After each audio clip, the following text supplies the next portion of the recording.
Oi, pessoal. Eu gostaria de falar hoje sobre um livro muito importante do Padre Vaz, Os Escritos de Filosofia 3, Filosofia e Cultura, das edições Loyola. Henrique Cláudio de Lima Vaz, grande filósofo brasileiro, padre jesuíta. Na verdade, eu vou falar sobre um tema abordado num dos tantos capítulos do livro. O tema é a dialética do mensurante e do mensurado. O mensurante é aquilo que mede, mensurado é aquilo que é medido. Padre Vaz quer falar da ação humana, a praxis e a poesis. Nós podemos aqui de início falar da praxis e da poesis, mas ele vai se interessar, depois vai se restringir a praxis. Mas o que é a praxis? A praxis é aquela ação humana que volta para o sujeito que a realiza. Volta no sentido de ampliar a sua vida, ampliar a sua humanidade. Ou destruir também. Se a ação é boa, se a praxis é boa, ela enobrece o homem, ela faz crescer do ponto de vista moral, ela acrescenta alguma coisa à pessoa. A pessoa, nesse sentido, se constrói pela sua praxis. A poesis, por outro lado, é aquela ação que incide sobre o mundo, os objetos mundanos. É quando eu construo alguma coisa, uma mesa, é quando eu fabrico, quando eu exerço alguma atividade que incide sobre o mundo de modo geral. Mas a poesis se distingue da praxis porque a poesis não é uma ação propriamente moral. Quando eu falo de praxis, eu estou falando que a ação incide sobretudo sobre mim. É claro que incide sobre o mundo, mas incide sobretudo sobre quem a realiza. Então, a praxis. O que mede e o que é medido na praxis? Padre Vaz diz que toda ação humana, praxis e poesis, tem momentos constitutivos. O primeiro grande momento é o momento em que o sujeito que realiza a ação mede. Mede por quê? Porque o sujeito se impõe, ele realiza alguma coisa. Ele dá a sua medida à ação que pratica. Mas existe um segundo momento. E esse segundo momento é o momento em que o objeto impõe ao sujeito da ação a sua verdade. Se eu for construir uma mesa, eu não posso construir de qualquer jeito. Tá certo? Se eu vou agir moralmente, eu não posso agir, evidentemente, de qualquer jeito. Então, o objeto da minha ação, da minha praxis, da minha poesis, recebe, quer dizer, o objeto da minha ação impõe sobre mim a sua verdade. Vamos ficar aqui com a praxis, a ação moral.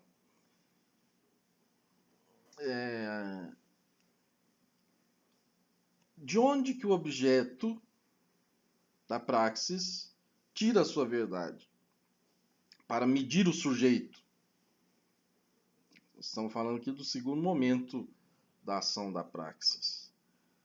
Na antiguidade, a verdade do objeto moral vinha da cultura chancelada por um sentido religioso. Isso foi assim também na Idade Média. Mas houve no século, sobretudo ali no século V a.C., em Platão, Sócrates, Platão, Aristóteles,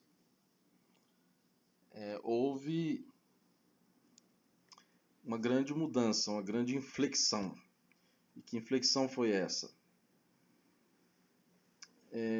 O filósofo, né, encarnado na figura de Sócrates, na figura de Platão, na figura de Aristóteles, e é Aristóteles que vai elevar a reflexão ética, a ciência, vamos dizer assim, com seu método próprio, com seu objeto próprio.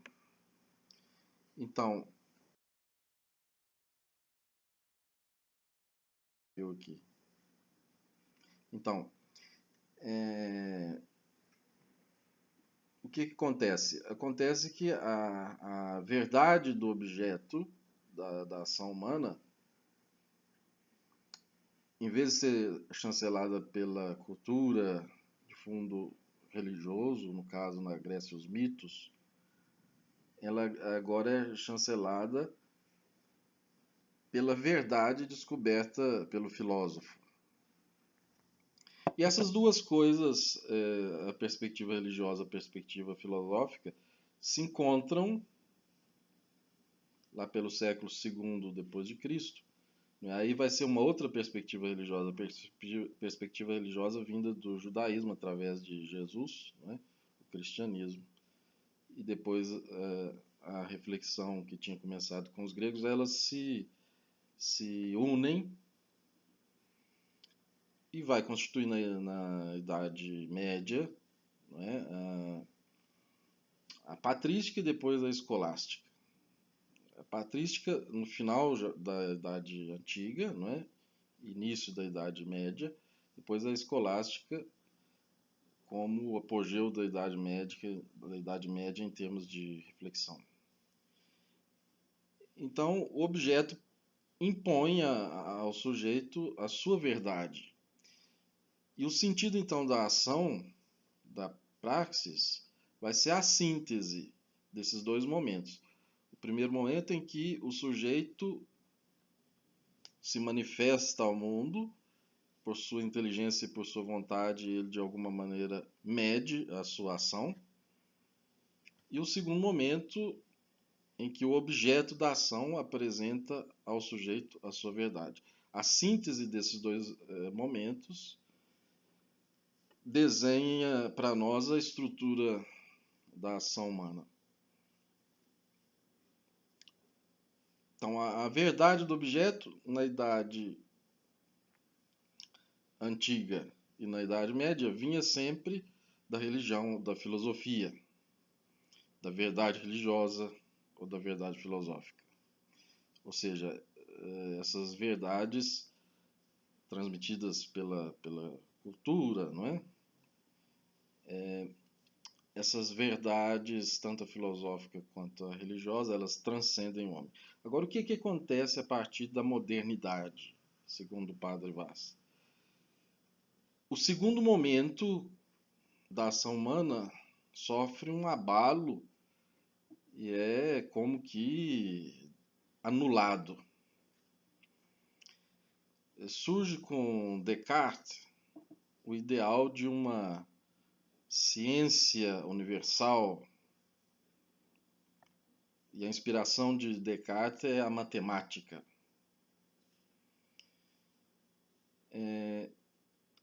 A partir dessa inovação de Descartes, acontece que o ser humano, a cultura em geral, né, a filosofia, sobretudo, vai pensar em impor ao mundo a sua medida, a medida do homem. Tá certo? A medida do homem. É próprio da matemática medir, não é? Quantificar, estabelecer regras, etc. Com isso, o homem agiganta, vamos dizer assim, aquele primeiro momento de que falava o Padre Vaz, o momento em que o sujeito mede, e anula o segundo momento, o momento em que o objeto, através da cultura, da religião, da filosofia, impõe ao sujeito a sua verdade. Agora o sujeito se torna, a partir da modernidade, ele se torna a única medida. Ele não se vê medido por nada. O sujeito se torna absolutamente autônomo. E é isso que vai gerar a crise ética.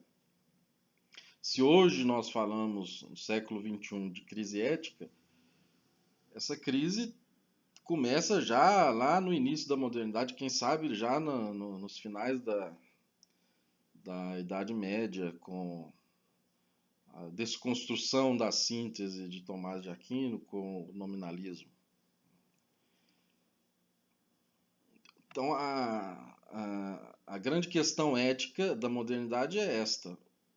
O sujeito mede. Primeiro momento de que falava Padre Vaz. Mas ele não é confrontado por nada, porque não existe mais um objeto que imponha ao sujeito a sua verdade.